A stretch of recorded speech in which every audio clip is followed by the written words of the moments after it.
And we are live. What's up, Did you everybody? just do Can we that? count?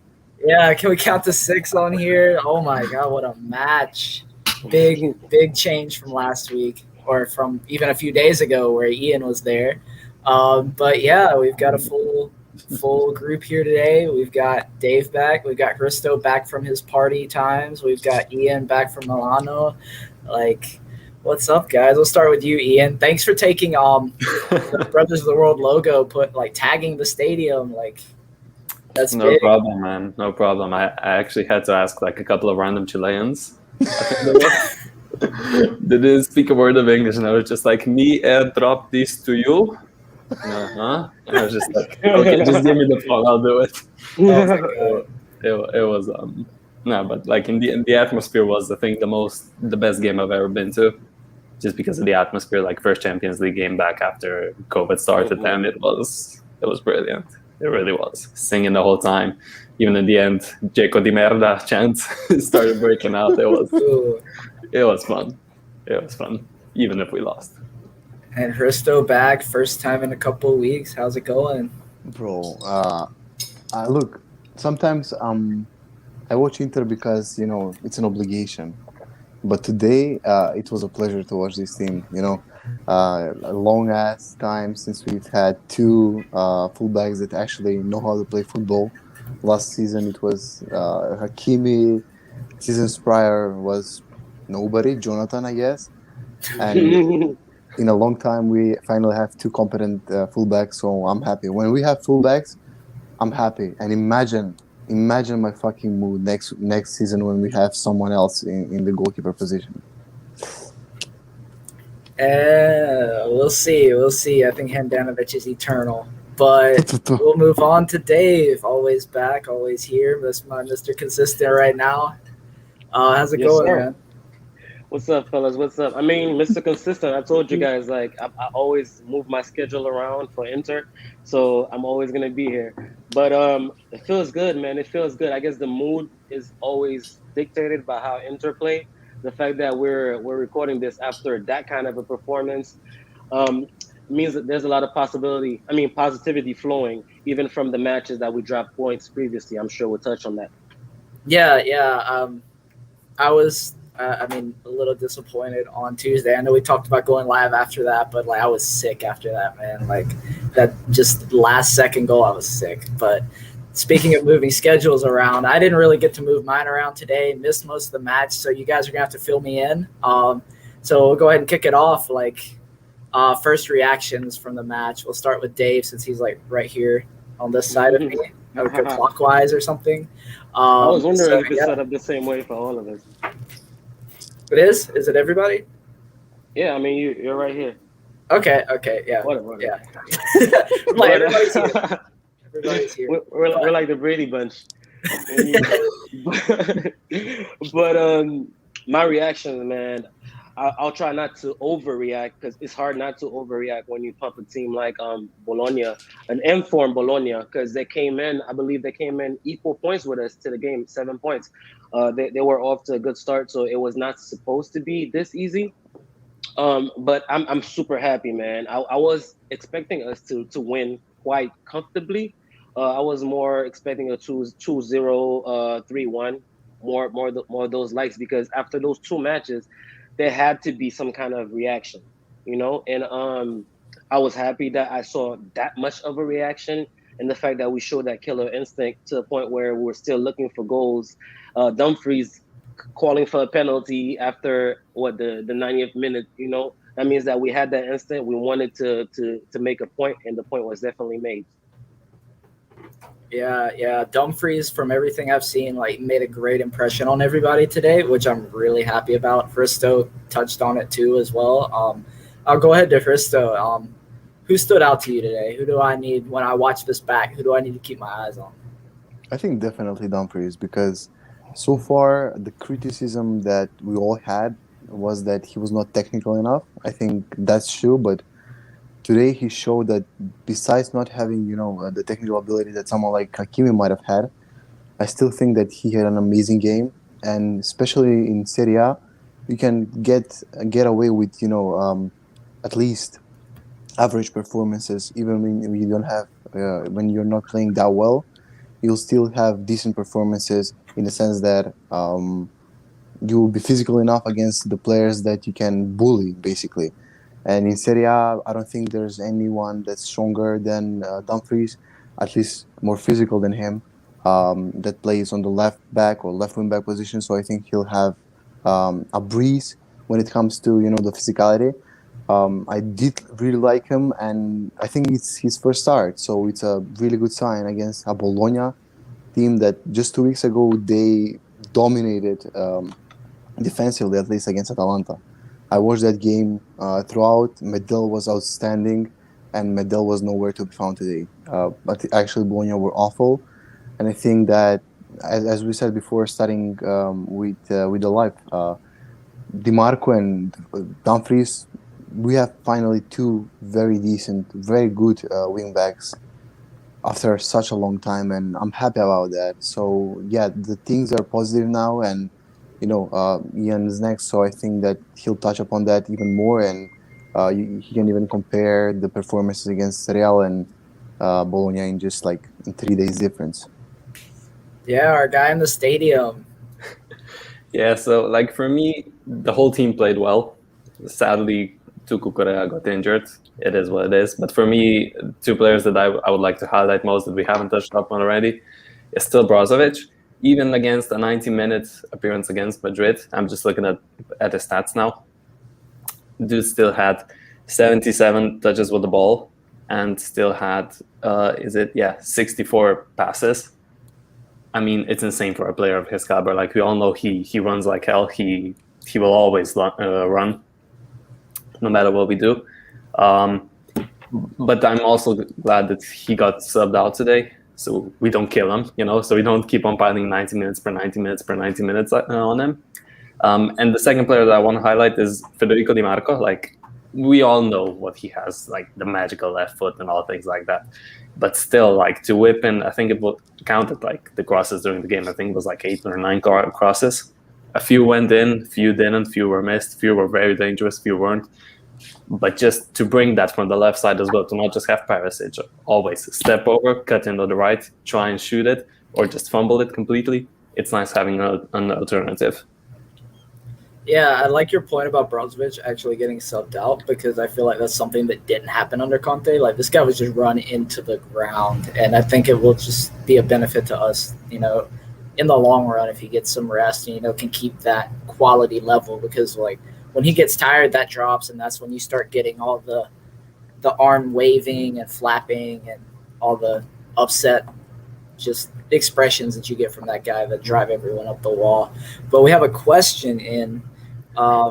Sean asking where you got the poster from. I guess he's talking about the one over your right shoulder, I believe. I believe he means that one, if I can. This one? Yeah. This is basically a Photoshop poster of me on the Avengers. The new ones. I will not show it anymore. No, that's great. See it. That's no, great. Thank you. Sean, please suck my dick. Thank you. Fuck off. Okay, so moving on past that, back into the match. Giving up one goal late. I mean, that doesn't really matter once you've scored 6. I do want to know, like, whoever can take it, but what happened with Correa? Like, I mean, I had like the match on my phone, and I was just following it when I could, and I saw him go off. I saw like the challenge, but like I didn't see anything like terrible. Like, was it just a knock? Did it look more serious? Well, personally, I could guess, I could assume that he probably got the wind knocked out of him, because like you said, you saw the challenge from Di Silvestri, I think it was, where it kind of took a knee to the midriff. That kind of knocks the wind out of you. You can't breathe. You can't stand straight, stuff like that. He tried to give it a go, but you could tell that he couldn't even stand straight. He had to keep crouching over. That's probably why it was also reported that not only was he subbed off, but that he was taken to the hospital. I guess as a precaution, they want to actually probably do x-rays and tests like that. But yes, it's confirmed he was taken to the hospital as well. So that's a little alarming, but let's hope that it was just precautionary measures. But yeah, it wasn't nothing that they could tell like he broke this or he broke that. It was more like he got the wind knocked out of him. He couldn't breathe well and stuff like that. Yeah, I guess maybe like a rib or something. It sounds like. Hopefully, it's not Probably. broken. Like we saw something Probably. similar happen to Belotti against us a couple of years ago. Yeah, exactly. I don't think anything's broken at the end of the day because he was still able to play and run. But I think, as Dave said, you just get out of breath and you cannot run, and it takes at least few minutes to get back on your feet, and it's not worth the risk. Just take him out and give Dzeko, time to play. And also, I was very impressed by Sanchez. He looked very fresh and he made some really good decisions when he got the ball. So that's a good sign. I really like Sanchez, and hopefully, he can be more inclusive within the team because we've missed him a lot. His creativity is something that, is a breath of fresh air in the last 20-30 minutes. So, thumbs up. Yeah. Alexis is going to be a big player for us this season if he can stay healthy. And it's just funny seeing him with Dzeko there at the end. Like that's a combined front two of like put their ages together. That's what, like 70 years. But hey, they played well. We'll swing it over to Ian. Start off, take us through the Real match, and then compare it to what we saw today, if you can. Like that match was something I don't think I've ever seen from Inter in a long time. Like to dominate a team like Real Madrid from the get-go for like consistently 60, 70 minutes, barely giving them room to breathe. It was something amazing to see. And what I also found interesting was that when the cameras focus like on the attackers and the midfielders in the build-up, you don't really see what the defenders and the goalkeepers were doing. But from my point of view, I could constantly see Handanovic shouting to the defenders, to Bastoni, to move further up, or to move further to the left, to divide, to move further up, to give that extra passing option. And like sometimes it does pay off, sometimes it doesn't. But it's nice to see that even with all the criticism he gets with the saving, which is justifiable. It's nice to see like that at least as a captain you can rely on him to like still have an influence on the team. So he's still always talking to the midfielders, to the defenders during corners. He's still vocal as ever, just making everything go as smoothly as possible. Yeah, and you're our resident Handanovic Defense League specialist, but that is good to hear. That's good because those are things that us watching on television, they're not going to show us that because who wants to see that? But if you know the game and you appreciate and know what this team is trying to do, like that is massively important.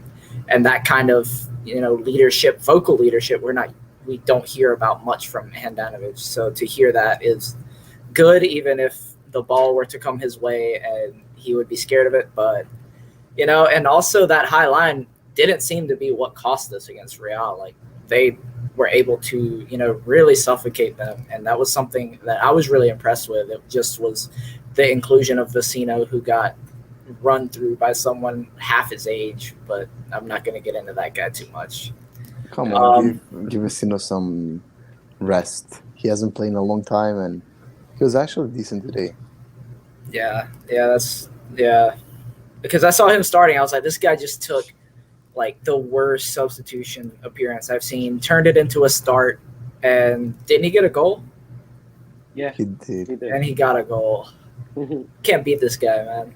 You cannot go against him, and I'm just glad that we beat Mihailovic at the end of the day. Oh yeah, he deserves that. Yeah, we've got Saeed here in our comments. He's got a Mihailovic quote from earlier in the week talking about how Inter lost a lot. Dzeko is a good player, but he's different from Lukaku. And you can leave space to Dzeko, but if you do it with Lukaku, he creates problems. I saw another similar one where it was like, yeah, you have to double team Lukaku, but you can just leave one guy on Dzeko, and then Dzeko comes in and gets a brace. So I guess we see how that one went. Yeah, Mihailovic in the mud. Love to see it. Since he started jumping to Cino Nerazzurro when he was a Milan coach, I'm always up for beating him and his team. So yeah, look, Bologna, for some reason, like their team, especially their attack, is stacked. To have someone like Orsolini, Musabaro, Vignato on the bench. It's a luxury for a team that's been, 15th, 16th, or like below mid-table team. So I don't know why they're not investing in their defense so they can be even better, or get a better coach than Mihailovic. But I guess he gives them consistency and attractive play most of the time. But today that hasn't been the case, and even if it was, Inter was in the mood. I guess they wanted to show everyone why they lost or didn't deserve to lose against Real. So I'm just happy, and Fiorentina is just 3 days away. Yeah, That's gonna be a Tuesday, I hell of a believe. game. Yeah, Yeah. Tuesday night. Yeah, quick turnaround, but I mean, it looks good for this team. Like even after those two results, the draw with Sampdoria and then the loss to Real, like everyone that was interviewed, whether it was Inzaghi, whether it was the players, they were like, "Yeah, like everything's going well." Like unlucky, like, and that wasn't just speak. Like they showed that, yeah, they were just unlucky. That everything's going well. They're learning this system, and I mean, they are professionals, but it's still there's a learning curve when you go from one manager to the other, and then you've got guys coming in. I mean, Correa was with Inzaghi. I would say he's probably the easiest fit, but the other guys coming in, they still have a bit to learn. So to see it kind of clicking now is really great to see. And I always worry once Inter score like 5, 6, 7 in a match, then the next match is like usually one of the worst of the season. Yeah. So I'm a little worried there, but I think this momentum, and I think it's good that another match is coming so quick, that I'm not too worried. But Dave, what do you make of looking ahead? Is it one of these where you're like, damn, maybe they should have saved a couple of those goals for the next match, or is it just going to keep rolling? No, absolutely not. Actually, I believe that this is the identity of the team. This is what we're going to be this season. We're going to create lots of chances. Now, whether we convert them or not, that's going to be a whole different story, as we could see from the two previous matches. But I believe we'll be fine.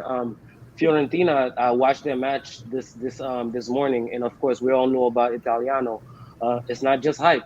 Fiorentina, they've had a pretty good squad for the last 2-3 seasons, and we've all expected much more of them than what we've seen. But it looks like this is going to be the season where they can actually reach their potential and probably get like a Conference League spot, or maybe even Europa. Who knows? But it's going to be a very interesting match. It's going to be a big test for us. But I believe that we'll be fine, man. Our strikers are in form.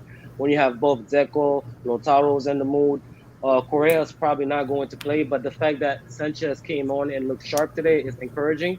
I think we'll be fine, man.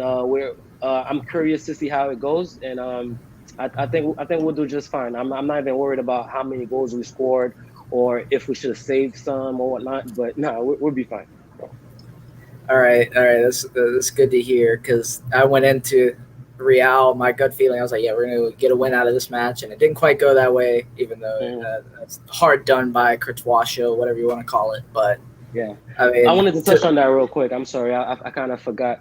But before the two matches before, like when you're talking about Real Madrid and Sampdoria, when you look at both matches, it's not like last year or 2 years ago, for example, when we would lose a match or we would draw a match that we're not supposed to.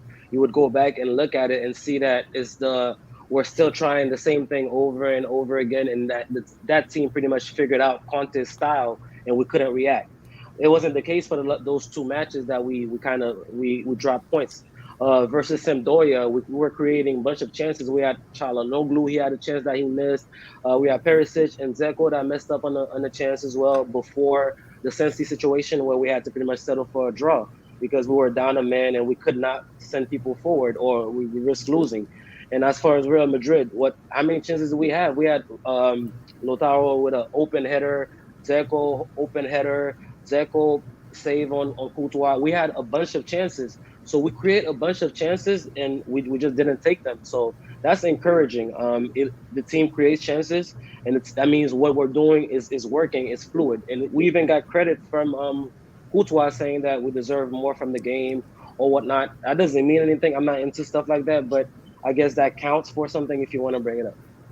Yeah, that is fair. And I mean, I remember looking at the XG after the match. I mean, XG, it's not this magic thing that like kind of people were holding it as a couple of years ago. Like we've kind of like everyone's kind of tempered the way that they look at it, but it's still a decent like identifier. And like to look at it, and Inter's XG was like 230, 2.3 something, and then like Real's was like 0.9. So they're the ones that got the goal. We didn't, but you know, I mean, it's one of those games, I guess. Yeah. Those games, they're still going to happen. It doesn't matter who your coach is. We've seen it with everybody that has managed Inter, especially in the Champions League. But, you know, with that performance and with them still following it up, like today, being that consistent, I really like that for our chances both in the league and in the Champions League. I still think we'll get out of the group. I think a lot of what happened on Wednesday, like, you know, you see the chatter. It was a bit of an overreaction, but I get why. Like, I mean, I was mad too, but to look at it. And then Ian talking about in the stadium, like it was a great atmosphere the whole time. So like the fans, at least in the stadium, they were still behind the team the whole time. Like I have a good feeling. We'll see if it goes bad, but for now, yeah, feeling good, feeling real good. I'm excited to watch the match back. What else? It's a nice, you know, because like the next game we were playing in the Champions League is against Shakhtar, and then Sheriff, then again Sheriff. So there's a possibility of 9 points out of the 3 games, because Shakhtar against Sheriff were awful, and wasn't it Dave that said they were playing Piatov when they were playing other teams, and as soon as they play Inter, they're using their young keeper that's hungry, that saves everything, and that's been, you know, the Inter case. And I guess like sometimes you'll have more luck than other times. We've seen today, like we created 5 chances. Out of those, we scored 4 goals. And sometimes against Real, I mean, I'm just saying like as an example, because against Real we created so many good chances, and Courtois saved like 4 clear-cut chances. They could have been goal against any other team within our group or the Serie A circle. And as far as the next game goes, I'm just happy that you know, the vibe is all nice, all good so far. And you know, as Fiorentina were decent today, but they didn't impress me. I'm hoping that Inzaghi can find a way to beat them quite easily, because playing games all 3 or every single not every single, but every 3 days is quite exhausting for the players. And hopefully the less effort we put in, the more wins we get, and therefore, you know, having more players up for grabs instead of dealing with injuries. Yeah, I mean, we saw a rotation like today, like some of the guys that played. We saw Gagliardini come on late, for better or for worse. We saw Alexis coming back, of course. DeMarco giving Perisic a day off. Dumfries' first start. Like, I think, like, Inzaghi's not scared to rotate, and I think that'll be good for the team. Even though he's still got guys you can't rotate. Like, we're not going to see really any matches where Brozovic doesn't start. But yeah, he may come off. I also forgot about Vecino starting, giving Çalhanoğlu some time off. He probably needs it. I mean, he didn't do anything. I guess I'll be defending him quite a bit, but you know, I didn't see him do anything bad in the past few matches. I mean, he was just, you know, like one step off, like just one decisive ball he didn't have, but like everything else in his game to me looked good. I think getting some rest, he'll be back for the Fiorentina match most likely, and I think we'll rock on and everything will still be fine. I don't worry about any rotation or anything like that. I know Fiorentina is a good side. This is probably their best team, along with best manager in years since I forget what year it was they made Europa League, but probably best since then. And I'm really excited to see that test. Was that? I think that was with Jovic. So the Serbian striker that brings them glory, I guess. We should go, as we said with Dave all along throughout the summer, like Vlahovic is the next guy for Inter, and you know, hopefully next season. Cheeky bit? Yeah, maybe. 6 in the chat now, or 6 watching.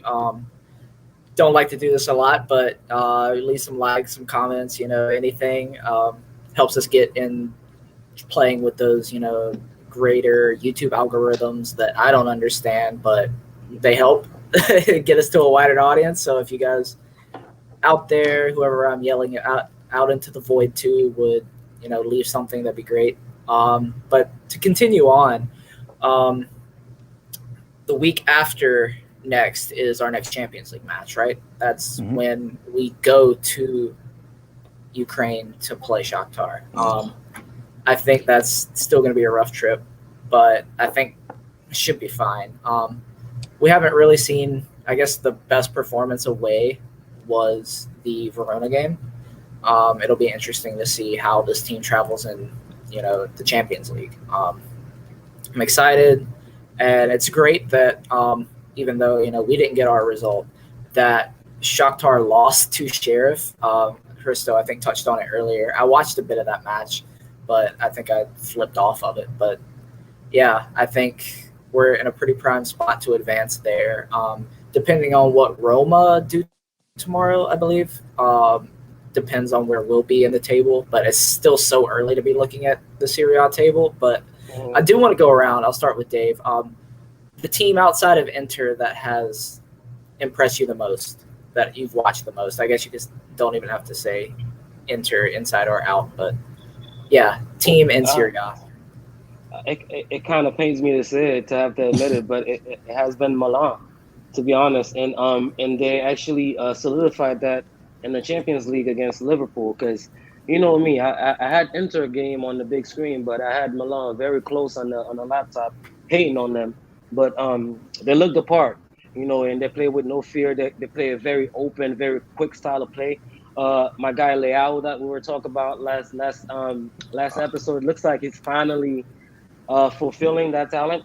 No, and and I just wanted to answer the question honestly. I could easily say something else, but it's Milan. They're looking legit, and hopefully for our sakes as Inter fans, that it's just a purely high that it wears off by the time the winter break comes around. Yeah. I mean, we said it last season. Like, how long can this last with Pioli? I mean, he did the same thing at Lazio. He got them to the Champions League, but it was finally getting them there that, was his downfall. So I guess we'll see. I mean, they played Liverpool, it was, right? Yeah, they played them pretty well. Like, I mean, Rebic scored, Brahim Diaz continues his reign as the new number 10, replacing Çalhanoğlu. But yeah, I would give the same question to Hristo. I want to hear from Ian first. Yeah. For me, it has to be Roma. Under Mourinho, the new one, the new coach, the new team, they look rejuvenated. They have 3 wins out of 3 games, but it could be just another case of teams overperforming with Mourinho at the start and then everything falling apart, like we saw with Spurs. United, I think in the beginning, where to say they look hungry, they look good, then just start slowly falling apart. I hope it is the case for Roma's sake and for our title chances' sake. I hope it isn't for Mourinho's sake, because I still love the guy. But yeah, for me, the best team right now looks Roma. I think on paper they're even better than Milan, just for the sake of who has the most elite coach, just for the sake of whose team is performing better now. Like, obviously we saw what Milan can do against Liverpool, but I'm not gonna play into that. I think they were just lucky to score those 2 goals, and then we saw them crumble under pressure because they are a young, unexperienced team. Like, both of their starting strikers now are injured, Giroud and Ibrahimovic. I can see them fail. Dave, do you think what's your opinion on tomorrow's match between the 2 favorite teams of yours, Juventus and Milan? What's my opinion? Well, it's a big match. Remember, I was gonna say remember, but you weren't there at that podcast. But I was listening. Mikey, remember Mikey? Remember when we were talking about how this month was supposed to be? Ian was there that episode as well. This month was supposed to be when we actually could step on the gas and probably build a lead. Unfortunately, we dropped points against Sampdoria, but it's another big match coming up for Milan. They were able to pass the Lazio test with flying colors that beat them quite handily. Let's see. Juventus, they just beat a team 3-0, Malmo, I think, in the Champions League. So I guess that's giving them a little boost. They're getting players back. Chiesa might be coming back. Dybala's catching form. So you never know. I still have Milan winning 2-1, but if you want to go about, yeah, honestly, that's me being honest, telling you how much I rate them right now based on what I've seen. Okay, but if you want to go for what I hope for a draw. I hope for a draw, even a Juve even a Juve win would be You know okay for what me that is. because Juve is all the way at the bottom. If they get 3 points and hold Milan back and keep us at the top, that'd be something that I can enjoy. But I hope for a draw. Uh, I'd be okay with a win, but I think my brain is telling me it's gonna be a Milan win. Yeah. I forgot that was tomorrow. Yeah, that's going to be a big match. And either way, we're putting distance between us and one of those teams because we got the job done this weekend. I was going to bring a little bit of Juve talk, but Risto deflected his his prediction, always or not here. prediction, but his observation on team outside of Inter that has impressed. Look, every single season I watch many Juventus games because I'm interested in how they play. I'm interested in, let's say, most games, but not all. But when it comes to Juventus, I just want to watch them and see what's their game plan because they have been the team to beat in the past decade or so. Um, they were underwhelming and bad and at moments in all the games they have played so far. The last game, I think Dybala was out, so that was a huge blow for them because before Ronaldo came, he was the main guy when it comes to their attacking abilities. And tomorrow we're gonna see, I think, a different Juventus, a Juventus that can, it's hungry to win. But yeah, I think last year and now we've become the team to beat. So basically, they're now chasing Inter and not the other way around because Juventus still has a decent team, but they haven't performed well. And I think tomorrow's match is a perfect opportunity for them to do so. Um, I think I agree with Dave because I think that they are gonna draw the game. I think Milan are very informed. They have some decent players. Although their team overall is absolute shithole, as we've said all year long. I don't know how they're still beating teams at all, comfortably even. Um, but yeah, Juventus has to win. Like there's no two ways about it. They'll go all out and they have to win. They cannot go 4 matches without a win, especially not in a league where there's competition. It's not Juventus dominated. Milan actually winning matches. Roma too. Napoli just beat them last week. So Juventus cannot be comfortable and they have to go all out tomorrow. And that's very interesting for Milan because they can sit back and go on the counter attacks. With Rebic and Dave's boy Leao, who's not improving by the way, he's just average. He's Perisic. Yeah, and hopefully we can see them draw. Hopefully. Yeah. The one team that hasn't really been mentioned, I guess I'll take them for the sake of giving them a shout as well. Napoli have been decent in the league so far, but yeah, we still have yet to see what the Spalletti ball is going to be there. I mean, he loves his wingers. He's got a copious amount of wingers there, so we'll see. I mean, they had a pretty rough match against Leicester in the Europa League. You could kind of see why they're playing on Thursdays and not Tuesdays and Wednesdays. I saw someone say, and I think that was true, that they don't quite look up to it yet. But we know Spalletti's a top 4 specialist. He probably won't win the league, but he'll be probably top 4, at least around there come last match day. We've seen it. We saw it enough. He'll have you right there, but whether you win it or not feels like a coin toss. But yeah, and then Mourinho with Roma right now, like those guys don't seem to want to lose at all. Like it doesn't matter. Like you get to the last second, those guys just refuse to lose right now. And I think that's the beginning of the Mourinho mindset. And I think it's kind of scary because that team doesn't have the big egos that, Mourinho has problems with from time to time. Like when he gets to teams that have big egos, that's where it goes wrong. But it seems like he has a lot of guys who want to work for the team, know that like they need that system to succeed. Like they know that he can take them to another level, and that's a little scary. But we'll see how long it works. We'll see if that relative like lower quality to, I would say, the squads of Inter, even Milan, I think has a better squad than Roma. But I guess we'll have to see if Mourinho can get that level out of them for an extended amount of time, because that's going to be the big test. Better team than Milan. Milan are awful. I think Milan still have a better squad than Roma. We should go a deep dive on at least the top 3, 4, 5 this season, and compare the players, and that's going to be an interesting conversation. But go on, Ian. I wanted to hear from you. I want to say also Lazio. They won 2, lost against Milan last game, but losing to Milan is not that bad. They beat Spezia 6-1 quite convincingly. Empoli 3-1. These are teams that at least some of the top 3, 4 teams usually, I won't say usually struggle with, but it has been proven that these teams can take points from you, even against us. We have struggled against these kinds of teams, even under Conte. We had who was it that we lost against last season in January, February? It was a bottom of the team. Yeah, it was a team that we should win on paper, but we didn't. And Lazio comfortably beating them shows me something.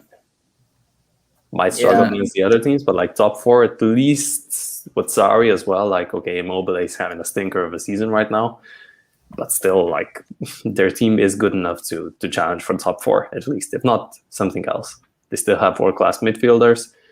The goalkeeper is questionable, but Strakosha, which is basically the Albanian Handanovic at this point, the defense is quite inconsistent as well, but still should be good enough with top 4. On paper, I would dare to say I have them finishing higher than Juventus. Just because, yeah. All right, listen to this. Allegri, I don't think he's going to do that well. Second stint, I really don't think he's going to do that well. His team just doesn't seem to be clicking. They got along under Pirlo. He was one of theirs. He's gone now. I think that was quite a shock for everyone in the team, because they still won 2 trophies. They won the Coppa Italia. They won the Super Cup, if I'm not mistaken. How could you fire someone like that? Yes, they struggled in the league, but still, it's not. They eventually made Champions League, even if it wasn't through their own results, but due to Napoli being Napoli.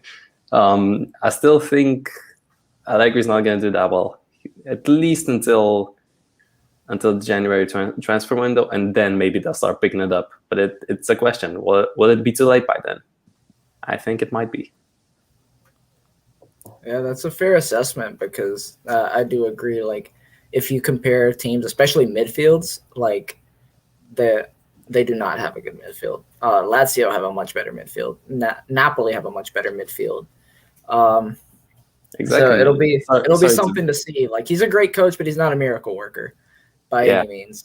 So sorry to disrupt you, but the system that Allegri wants to play now, with 2 holding midfielders, 2 wingers, and 2 attackers, right? It doesn't work with Locatelli, who's used to playing in a 3-man midfield, from what I know, with, dare I say, bums like Rabiot, Bentancur. They aren't suited to that. They all played in a 3-man midfield. None of them is used to a 2-man. So and even from what I remember, Allegri always used to play either a 4-2-3-1, so with 2 DMs and someone connecting the attack and defense, or was it a 4-3-3? I think it was a 4-3-3. So it's a question. Will he change to one of those 2 formations sooner rather than later? Will he try to implement the 4-4-2?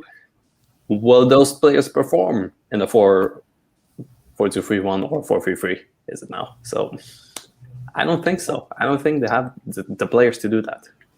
I think Allegri's dilemma. Sorry. Oh, go ahead, bro. I just wanted to say that I have to leave. I'll be hearing from you guys. I'll turn on the live right away. See you next week. Hopefully with a win. Yeah. Wait, can I get your prediction real quick? Predictions for Fiorentina and Atalanta.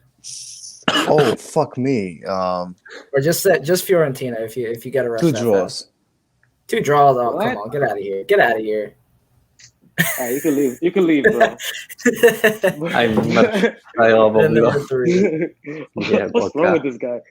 But as I was saying, yeah, and Allegri has that dilemma at Juve where his 2 best attacking players just don't mesh together. Where you have Dybala, who's better as a second striker or maybe as a 10, and you have Chiesa, who's an out-and-out winger. So I don't know, what formation do you play to fit both of them and make it work?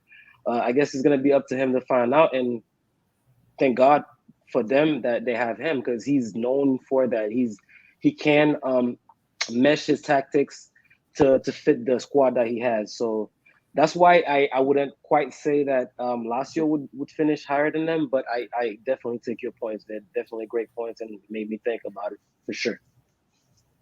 Yeah, with their 2 attack, it's almost like, why aren't these guys playing something like maybe like a 4-2-3-1?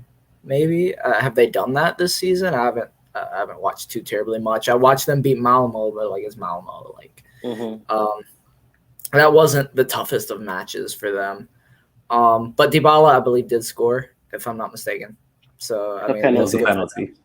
Oh, okay, never mind.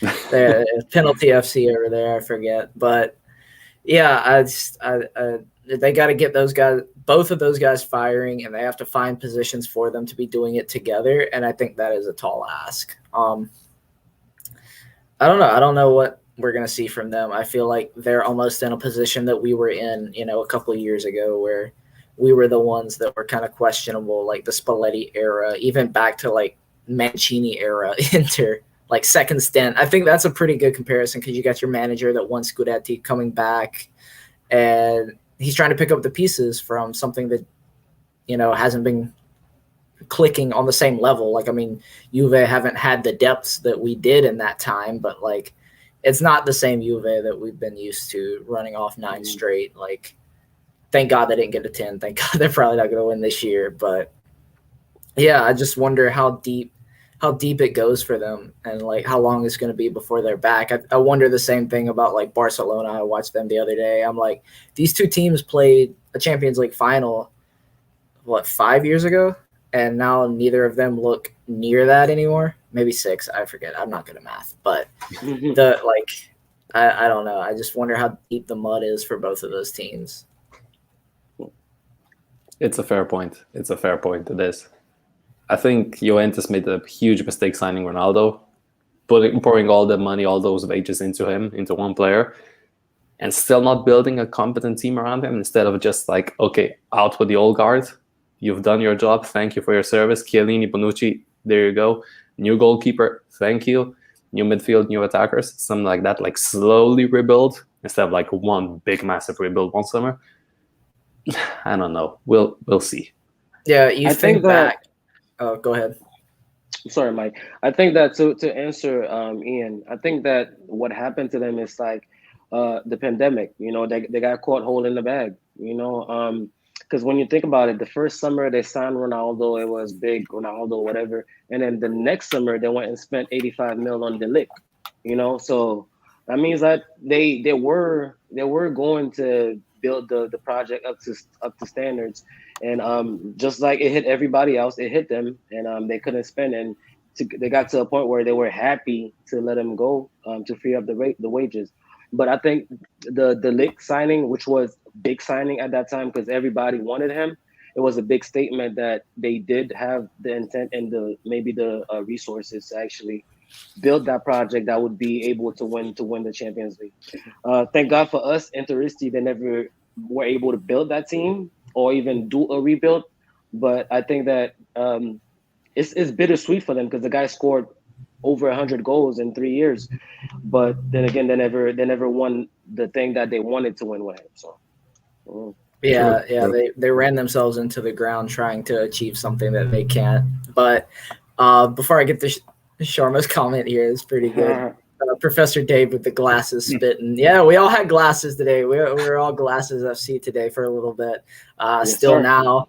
But Hristo, I think, read my mind from his wherever he had to go and is like commenting on the stream, said it was Allegri that didn't want Donnarumma. I don't know how true that is. I never heard that. I mean, it could be true. I heard rumors about it, that he didn't want him because he trusted Chesney. Oh, okay. But see, there's the point, like, you bring an old manager in, you want to keep the players that brought you success once. So he decides to keep Chiellini, Bonucci, Szczesny, these kinds of players that he relied on, that he still won the league for how many, what was he there, 3-4 years, something like that, 5 years. He still like won the league consecutively with them. I think it's a poor judgment on his part because he doesn't want to get rid of his friends, if that makes sense. Like, them, you don't want to boot them out. And when you said about Barcelona, I think that's the same thing, because some of these players, some of these managers, they have like a personal connection with them. I think that's what's going to screw them in the long run. I would say keep. If I was Juventus, I would keep Pirlo. Just let him do his thing. He still won 2 trophies with, let's be honest, an average Juventus team in an average form, with a new manager, with new tactics, with a new philosophy, new mentality, all that. He still did great. Even in the league, could have been better, could have been worse, but still, it wasn't that bad, as people said on Twitter, especially. it was quite overreactionary. Yeah, and with Hristo, he says that Allegri might have screwed them over in the long run, and yeah, that could be true. I do think I was gonna say that you look at something like Donnarumma on a free, and that is like peak Juventus when they were signing players. That's their bread and butter. A guy like that on a free, that was going to be snapped up. Like, you knew, like, back in those days, like, yeah, he's going to Juve. Like, if he gets to like that free transfer, he's gone. That's where he's going. But I mean, that was the Beppe Marotta years. And where's he at now? He is in the black and blue side of Roma. So it's advantage us, disadvantage them. Like, I think that's a big thing, is their management really did not prepare for like of course not post Ronaldo, but like post Allegri, I guess. They just kind of went willy-nilly, whoever they could bring in. Sorry, like, everybody knows the story. But I mean, that's where you see that our management, even with what they've been through this past summer, like, they're a cut above. And you look and like they brought in Dumfries for Hakimi, who was like, one of the ones that stung the most because he was so young. And you bring in Dumfries, who I think is a couple of years older, but like looking at him today, like, he looks like he's gonna fit in. He looks like he's gonna be fine. I mean, I haven't watched the match back, but all the reaction I've seen is like he looks like he's doing well. He's fitting in well, and something that like I saw out of him, that it was even before he was on the pitch, like something that I noticed in the Sampdoria match, where you had that whole confrontation like on the touchline, where it was Kandreva, one of the training managers or something for Inter, and like a couple of players got into it, and one of the first guys over there was Dumfries. And like, I was like, man, like, this guy, like, just a couple weeks ago, like, they asked him how much Italian he spoke, and he responded in Spanish, like, and he's the first guy over there with all these guys that are probably just spitting Italian. Like, he's the first guy over there to like defend his guys, like, regardless of that barrier, regardless of being new. Like, I really think that even what you lose maybe a little bit from the technical side, you gain in mentality. Like, I think he's a really good mentality guy. And like, yeah, I'm really happy with Dumfries so far. Like, mentality, leadership, and now like putting it on the pitch. Like, I think that's great. Yeah, that's an awesome point, Mikey. Because as soon as you brought it up, I remember it so vividly. I think it was DeMarco or whatever that got stepped on, and he was hurt because Dumfries ended up being subbed in for DeMarco, if you guys remember. So that's when he got hurt, and then the Sampdoria player was standing over him and stuff like that, and Dumfries came and kind of separated and pulled his guy out. I'm like, okay, that's what I wanted to see, and that's what we read about as far as he's a high character guy, he's a team guy, he was the captain at PSV. So that's beautiful. And to follow that up with his first start, to me, it was man of the match today. Of course, we had Dzeko scored a couple goals. Lautaro was very good. Rozo, at this point, like, I don't know what to say about this guy anymore, because his standard of performance is consistently this good, as far as running so much and still having enough energy to run the team, to pull the strings. That is so rare in today's football. And that's the guy that we got to give his flowers to every time we get a chance to. And hopefully we do get that renewal very, very soon. But back on Dumfries, I've been waiting on the part of the episode where we could actually focus on him a little bit. That performance today to me was man of the match. From his first touch, actually, his first touch was the action that he drove and he created that assist for Lautaro. Beautiful ball. There was no way Lautaro could have missed that. And after that, you could see that maybe he was a little timid. He got the ball in good positions a couple of times, and we saw he passed it back and stuff like that. I was seeing that maybe he was a little still apprehensive a little bit. First start, he doesn't want to fuck up. He already got an assist. But after that, as we saw, because I've been reading on Twitter as we've been doing the episode, he did confirm that Inzaghi is the one that told him, yo, attack. You need to attack. You need to make the pitch as wide as you can. It clicked in his head. You saw his confidence grow as the match went on to a point where he's waving his hand, demanding the ball. I think it's one of those situations where you could point your finger on a moment where a player gets it. And I think that I hope that's what it was, because it definitely looked like it. And I want to give him his flowers. He was my man of the match today. He could have scored a goal, could have had a couple assists, and he was all over the place. And Bologna is going to have nightmares about him. Yeah, and you got to think about it. One of the coming out matches for Hakimi last season came in. It was around December, I believe it was, but it was Bologna at home as well. Yeah. Yeah. So some good parallels there, some good signs. I don't really know how this came in. I don't know what Hristo's doing, but he's still wanting to influence the episode. So he's asking Ian, if you could have kept one of Hakimi or Lukaku, who you got? First off, Hristo, put down the rakia. Please stop drinking. Enough is enough. Second of all, Dave, I agree with you on Dumfries. He got the confidence he needed. He got the instructions from the manager to attack. We saw what he can do. I'm not worried about the right flank anymore now that I see what he can bring to the table. Now that he has that confidence, people just look on the paper and say, "Oh, look, he's fast. He can cross. He can do this. He can do that." But they don't figure out what's going behind the scenes. Does he have the confidence of the manager? Does he have the backing of his team to do the job he is asked to do? And I think with today, it could be a turning point. It could be an overreaction of my part, on anyone's part, but still, just seeing the confidence. That makes a huge difference. It can make a player overperform. It can make them start performing. It's everything. And to answer our Balkan drinker, now that we know how everything turned out with Conte gone, I apologize, with Conte gone, while we're playing now the system, what Inzaghi demands of his strikers, I would say Hakimi, like Dzeko has been good. People always look at goals, assists, and things like that. I look always on the build-up as well, how the whole team is playing, how the cohesion goes, who drops deep, who makes the passes, who makes the runs, who instructs who to do what. Dzeko has been very good at that part. He can drop deep. He can sometimes run with the ball. He can distribute it as well. Lukaku, well, he did that. But let's be honest, what he mostly relied on was the hold-up play, the occasional breakthrough, because he was fast. Dzeko is... what's he now, 70, 71 years old. He's too old to be on the break. And now we see what Dumfries is being asked to do on the right flank. Imagine if we had Turbo Hakimi on the right flank. What that extra pace, what that extra lethal instinct. We saw Hakimi got 6 goals last season, if I'm not mistaken.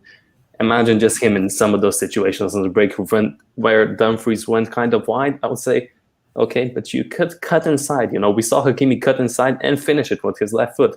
We saw it against Roma. It was a curling, beautiful finesse shot from outside of the box. You wouldn't expect that from him. And I don't expect that from Dumfries because I don't think he has it in his locker room. Hakimi, on the other hand, he can. We know now he can. He's been balling at PSG. It's a shame that we sold him. It's a shame that Lukaku did what he did, leave so late in the transfer window. Once we said, okay, we need to sell 1 star, we sold him. It is what it is. Doesn't matter. Hindsight is always 20/20. But still, my opinion, Hakimi would do bits under Inzaghi in this team. He had the connection with the team. He knew the system everyone was playing. He knew their capabilities. Who can do what pass? Who can overlap this? Who will be in the box at that time? So for me, it's an easy answer, Hakimi. Yeah, That's a beautiful question, actually. Risto is actually directing the podcast, pulling the he's got strings, he's got yeah. the Wi-Fi strings. But I want to take a stab at the same answer. And as Ian is speaking, I'm agreeing, but I'm also gonna go against what Ian said based on what I saw early on today. Because of course we started Korea and Lotaro for 25 to 20 minutes. We didn't get to see much, but I did notice that we had an issue holding up the ball. Even though we did have Dumfries, he got that first occasion, he created it. It was a goal, beautiful. But throughout the match, we still could not hold up the ball enough because it seems like even Handanovic is sending the balls, those aerial balls. We know no way we were gonna win it with those short guys in the front. So we could not hold possession, even if we did have Dumfries and his pace on the right. We couldn't hold it up enough for him to make a run and release it.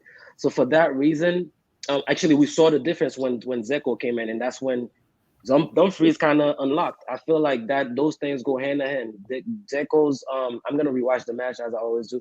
Zeko's introduction, I think that helped unlock Dumfries because that gave him the time to make those overlapping runs and be released on the right. I feel like if we kept Lukaku and just have Dumfries, it would have been the same thing. Just having somebody that's durable, that could hold up the play and link up with him on the right. Hopefully Zeko could be durable because we do know his age, but I feel like we saw his importance today when he came in, and suddenly we could hold up the ball better. Our possession numbers went on, whereas we were more chasing it early on, even if we were up 1-0. Yeah. I definitely like the answer of Hakimi. I mean, everyone loves the romanticism of Lukaku that in the 2 seasons he was here, like really made us all believe that like he loved the club, like everything went through him, that he was like the main guy, and he was, and it was great. But I also think that Hakimi, given his age, given his skill set, and given just the devastating pace that he had, like there were multiple times in the season where guys are just like Superman, like out trying to grab onto him while he's blowing by them. Like that is such a unique characteristic in a league that is, as deliberate, I would say, as Serie A. And so I really would have liked to have seen Hakimi stay. He seems to be the one that, I guess in a petty way, looking at it now, he's the one that like is posting about how like he still has this connection with Inter. He's got this big like poster mural thing that he's had painted now of like his time at Inter, and then like Lukaku's on Twitter complaining about how he's getting abused in England. So I mean, in a little bit of a petty way, I guess I would have rather kept the guy that seemed more authentically into the city, into the team, into like the DNA of what was Inter. True, and if I can make just one more point, if you look at today's market, who's available for what price? I don't think you can find a player like Hakimi for under what we sold him. I don't think you can get a player like him or someone who can do that job on either flank for an affordable price during the COVID season. While for Lukaku, okay, Dzeko's not the long-term answer. We saw if he plays 90 minutes for 1, 2, 3 weeks, 3 games in a row, he's going to get tired. Even the half hour we gave him rest today seems that it worked. For me, he was balling. But yeah, for what you can get on the market, I think it's easier to replace a striker than an elite wing back in a system that requires us to like. Obviously, Dumfries now looks good. Darmian was good, but we know he has his limitations. He's not as fast as Hakimi. The shooting's not quite there. Doesn't matter. And also from a team point of view, someone said to me, I can't remember who it was, Lukaku's a mercenary. He's been to West Brom. He made fans love him, and yet he didn't push for a move there. He went to Everton, and as soon as United came knocking, he went. He went to United, only because Chelsea didn't put in a real concrete offer. But apparently he loved Chelsea, his boyhood club, and he still went to United, one of the bigger rivals at that time. He had the chance to do something there. He didn't. He came to us, to Inter. He had all the confidence, everyone around him. We built a team under him. He had the manager. and yet he still left. I don't blame him because Conte left. Conte was a big reason why he came here in the first place. But still, like from a team cohesion point of view, from the atmosphere, from the team locker room point of view, I think it's better to get rid of the mercenary, someone who's there just to get the paycheck, even as important as he is. If we started struggling, I think Lukaku would be the first one to pitch and moan. So yeah, it's easier to replace him with someone like we were linked with Duvan Zapata, we were linked with Lazio's striker, Caicedo, I think his name is. Oh, Caicedo, yeah. Caicedo. That wouldn't have been he would not have been the same impact though. It wouldn't be, but like it's an Inzaghi system proven player. That's what matters. He was looking for someone who can do his thing. I don't think Lukaku would have done the same in Inzaghi's system as he did in Conte's system, and I don't think he would have enjoyed it as much. Yeah, I hate to go on the Lukaku revisionism because he was such a big reason that we got to the places that we did in the past couple of years. Like, I'll respect him for that. But also, like, you look at the deal and, like, if you can sell a guy who is going to push 30 in, like, less than 2 years at this point, I mean, he's 28, so I guess that's how the math works. Again, I'm not good at math, but I mean, it's a pretty Marotta-esque deal. Of course, Lukaku's the one that asked, like, hey, they're in for me, like, let me go. Like, he said that, of course, but, like, if you can get what we got for that guy and, like, you can make the squad better, like, I mean, like, Juventus sold peak Pogba and, like, were able to retool from that and, you know, extend their Scudetto run. I don't know how that slipped my mind, but yeah, like that's a typical deal of Marotta style management. Like if you can get that, if you have more pros and something like that, even if it's going to sting, you do that. And I think getting the money that we got for Lukaku was bigger than getting what little bit of money we got from Hakimi because, you know, we were still amortization, still having to pay payments on that. So like, you know, we're still paying like Real, I guess, on that. I'm not entirely, you know, a math wizard. Like I've said, I'm not a money wizard either. Like I'm not paying, like you see, we got the little StreamYard thing up here in the corner. Like we're on the shoestring budget here, but yeah, I think that deal had more pros in selling Lukaku than pros in selling Hakimi. True. So I guess that closes that up, and I want to get to one more thing, and then we'll get to our last couple of comments and get out of here. But the two goal scorers that we didn't mention much for, Skriniar and Barella. I think we mentioned Vecino offhandedly, but yeah, it's good to it's always good to see Skriniar on the score sheet. That guy should be the captain. I know everyone talks Barella, but I don't know. I don't know what to say about Skriniar anymore, man. Like I'm sure I've lost some followers about how obnoxious I've been about Skriniar the last couple of years. That's a player that I love so much, man, because I guess I'm one of those kiss the badge merchants because once a player shows affection to Inter, then you got me. Honestly, you got me. The story about him firing his agent to renew with us, I eat shit like that up, you know, and of course, we're being told that it's another renewal is supposed to be coming up again because he doesn't want to wait. He wants to get it done and extend it as far as possible. That's a guy that loves the club, that wants to be there. Of course, when you hear him speak, he doesn't sound like much of a leader. That's probably why. But I do want him to be the captain. What a player, man. He's reached a level that reminds me kind of like Koulibaly 2-3 seasons ago, where he's reading the game so well. He knows where the passes are going. He doesn't have to exert himself so much. He's at the position before the striker is there. Of course, physically, that was never a question. He's more physical than anybody he'll ever face. Now he's becoming this guy, this Sergio Ramos type of guy, where it looks like every corner, every match, he at least gets his head on one corner, and it could at least be a goal or should have been a goal. So that's another level to his game that's developed as more consistently. So Skriniar, man, I love this guy. That's a player that he was also or one of our best players against Real Madrid as well. We saw that against especially Vinicius was going to score one. That was for sure. He saved that. Yeah. So Skriniar, man, I love that guy. And Barella, I want to give him his flowers as well. He won the midfielder of the year, best midfielder of Serie A, and everybody was saying, "Oh, it should have been Milenkovic, or it should have been Kessié, or whatever." And when you looked at the stats did not favor Barella because, as we know, as Inter fans, what he does for the team doesn't really show up on the stat sheets. He's just a very important, busy player on and up, and his work for the team doesn't really show up.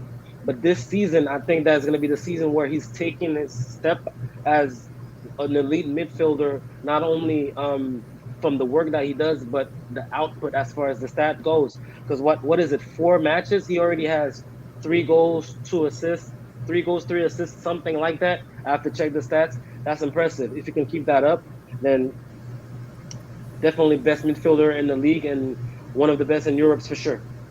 Yeah, I agree. Ian, you saw the Skriniar performance that we have referenced in person. Did it look as impressive? For me, As every it did. time someone did something in defense, it looked like Skriniar was there. You know, it's amazing how a person can, I won't say pocket the whole team, but he really did stop every attack. He was present in every attack. He was constantly by the ball. He was constantly trying to neutralize the threat. He was chasing people down, going for the block.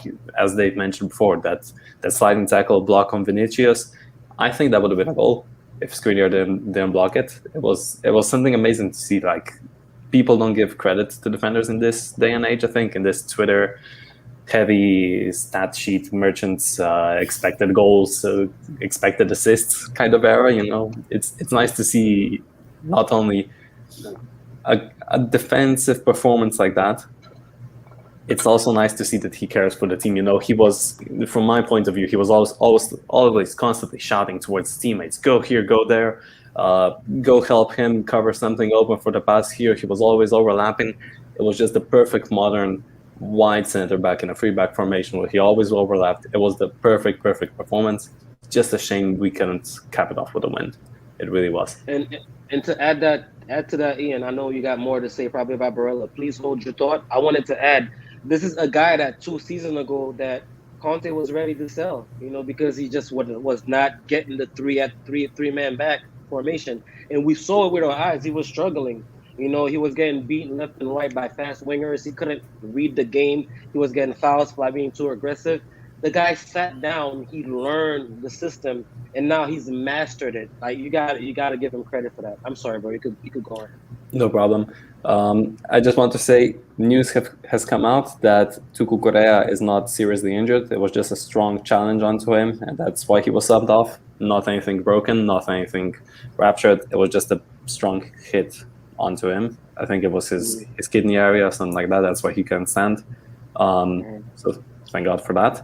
And you had to consider that with Barella. He's the perfect modern day, I won't say box to box, but because everyone does that in our system, everyone attacks and defends at the same time. But what Barella can do on the pitch, like someone in the comments here mentioned, Barella is the Kimmich of Inter. He really does embody that. Yeah, thank you for that. He really does embody that for me. Like, the player that loves the club, that's willing to put it all in, that joins the attack, that joins the defense. He can dribble with the ball. We saw him carry the ball from our half of the field to their final third numerous times. He can distribute the ball. He has the long pass in his locker room. He has the fancy flicks. We saw that against Real Madrid last year. The back heel assist. It's a really unique type of player. I don't think we're gonna see much of them anymore. I don't think even in today's game we're seeing them less and less. Players with flair, we just see the automated, oh, I take the pass, go here for the quick 1-2, do this, do that. He seems to be kind of a bit more on the passionate side. But what I will say as well is he doesn't deserve the captain's armband. We saw today in the first half, I think he got, like, someone tackled him, and then he completely lost his mind. He completely started shouting at the referee, flailing, throwing his arms around, you know, the things we criticize players like Brozovic for not keeping their head cool. It was the same with Barella. It's not a captain-worthy display. I know captain's armband doesn't mean a lot in the game. Well, it does mean on the pitch. But when you have, like, leaders on the pitch, like Skriniar, like Handanovic, even Brozovic to a certain extent, when he can keep his cool, you know, it's something to take that into account, you know. Just the importance of the armband and what he can bring with it. Even with the 2010 team, Zanetti had the captain's armband, if I remember correctly. But on the pitch we had Materazzi when he came in. He was the unofficial captain. Walter Samuel, Dan Stankovic, all those players, they were the captains. Even if it was not just the one guy with the captain's armband, it was more of them, like those kind of players. Thank you. Yeah, him as well. It's something to take a note of. If he matures, like he's still young. What is he? 23, 24. He already has 3 kids somehow. I don't know. No, but yeah, it's going to be interesting to see how he develops. If he can keep his cool, sure, give him the captain's armband. But for now, if it's just for monetary reasons, cool, keep him. If it's to keep other teams away, cool, do that. But for me, the official captain is Skriniar. On the pitch, once Handanovic goes, he's the official captain, and then we can go on from there. Yeah, I think that's perfectly put, and I'm glad you were able to catch my segue. I was trying to get into the Barella to get into our guy Kelvin here. His Barella's the Kimmich of Inter comment. I think, I don't watch as much of Bayern, but strong player. Like it can never hurt to be compared to guys like that. His second comment, though, Inter for me is the only strong Italian team in the Champions League. This is what we'll close out on. Yeah, even after the first result, I do think that we're playing a much more proactive game rather than reactive, which is what we tried to do in Europe under Conte, and that's what you need in European competition these days. Like we saw Conte try it with the 3-4-1-2, didn't quite pull it off, but you need that kind of front foot action to do anything in that competition. And we showed that, or Inter, not we, Owen out there, but yeah, Inter showed that they can do it. Like they can play that proactive game, they can play that high line, they can suffocate one of the teams with whether you think they're the most talented at the moment, that they've got that level of Champions League pedigree, and we were still able to box them in a stadium that they won that trophy in once upon a time. So I think it's a good showing. I'm not sure if it's the only strong team. Milan, Juve, yeah. Milan still got a ways to go. It's their first time in for years. Juve, they'll get out of their group. But yeah, I guess we'll see who makes it to the knockout rounds. Atalanta, they had a fun match against Villarreal, I believe it was. But they're never scared to put on a show in Europe. But we'll see who makes it out of the group. I think Inter will make it out of their group. Milan, probably not. They'll put up a decent showing. They'll probably end up in Europa League. Yeah, it's going to be something to see. It'll pan out. It'll be clearer come, I'll say, even the end of October. We'll see where these Italian teams are in the Champions League. Yeah, to react on the comment, I'll say I can't say we're the only strong team, but I definitely could see his point that we are probably the strongest, even after the results, because that performance against Real Madrid, it pained me, but I did go back and I watched it. It made me more upset because we did everything that we did need to do. We took the game to them, even at times where we let them have the ball. It was the same as we saw today, where they were having the ball in non-dangerous areas while we catch our breaths or while we rested as a team before we pressed together as a team again. I'm ruining so many chances, man. That cross to Perisic where Lautaro was wide open, he put it right on Courtois. That corner from Dzeko, well, he did what he needed to do. He put it on the floor, but Courtois still saved that. We had chances that if you play that match 9 times out of 10, that you score those chances 9 times out of 10. But that's the reason why Real Madrid have won it, 13, 14 times. This competition, they always know that they're in the game. You could go ahead and dominate them all you want. You could squeeze them. They know that once they do have that one chance, they will score. And that's what happened to us. If we could shake off that bug, keep playing the same way we're playing and be more clinical, I believe that, yes, we'll make it further out of all the teams in Italy in the Champions League. True. And just to reflect on Dave, I agree with everything he said. 9 times out of 10, we will win these matches. But to kind of disagree with Calvin's statement that we're the only strong Italian team in the Champions League, I would say for now. I think if Juventus can find their form earlier, they would be the strongest. But it's like the strongest of the shittiest, if you know what I mean. Because realistically, Italy doesn't have a chance to have a UCL winner this year. Even a semi-finalist would be a big stretch unless somehow each team got their shit on together. Yeah, it is something to be noted that we are currently the strongest on paper. We saw Milan put a good performance against, in my opinion, a tougher opponent in Liverpool. That's up to the debate, maybe for another time. But still, it's it's an overreaction to say that we would achieve anything in the Champions League. We might make the knockouts. Anything past that, like a semi-final, even a quarter-final appearance, would be just a cherry on top. Yeah, I agree. The thing is, it's a long season. Luck of the draw as well. Like we've seen teams get draws that they get there on the luck of who they face. But you can only play who's in front of you. So I mean, we'll see. I'm hopeful. I like what I saw out of the team this past week.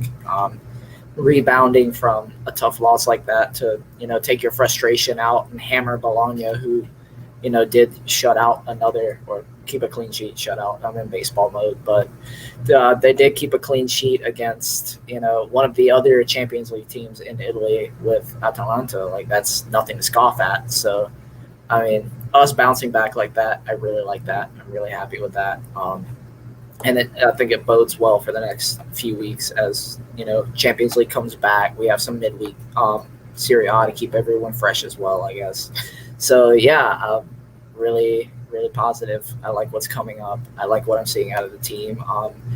We'll go ahead and get some last thoughts. Dave, any last remarks about the team today, tomorrow, whenever next match is? Go ahead. Well, my last remarks were I want to thank the team for that performance because had it not been the same, I'm sure that my opinion as far as the Real Madrid game, even the Sampdoria game, would have been different than what I gave you guys today. They showed today that what we saw the previous two games was an aberration, and that it's just a matter of being serious and making the most out of your chances. And now I know I'm getting more of a feel of this team's identity. We do have the character necessary. We have the talent, as we know. I think we're gonna go far. So I feel much better about the team now than I did 2 days ago. So that's my final thought. And Ian, final thoughts, final parting words. No final thoughts. Just a shout out to Eddie Benedetti on his birthday, 25th birthday. Happy birthday! This was a great game for you to watch. Shout out to Crystal for drinking and still somehow being present in the episode. And yeah, that's it. Yeah, sounds good. Thanks, guys, as always, for being on. Thanks, everyone who has listened this far. Hristo told me that this needed to be a 48-minute episode, but we're now hitting an hour 18. So sorry, you should have stayed if you were going to tell us. But yeah, thanks anyone who made it this far. Give us a like, share, whatever platform you're on. Get the word out. Keep growing this great fan base, this great base with our podcast. That we really love interacting with everybody. It's been a great ride so far, and I'm looking forward to keeping it going. It's gonna be a great season of podcasting, and yeah, we'll see everybody in the next one. Yes, sir.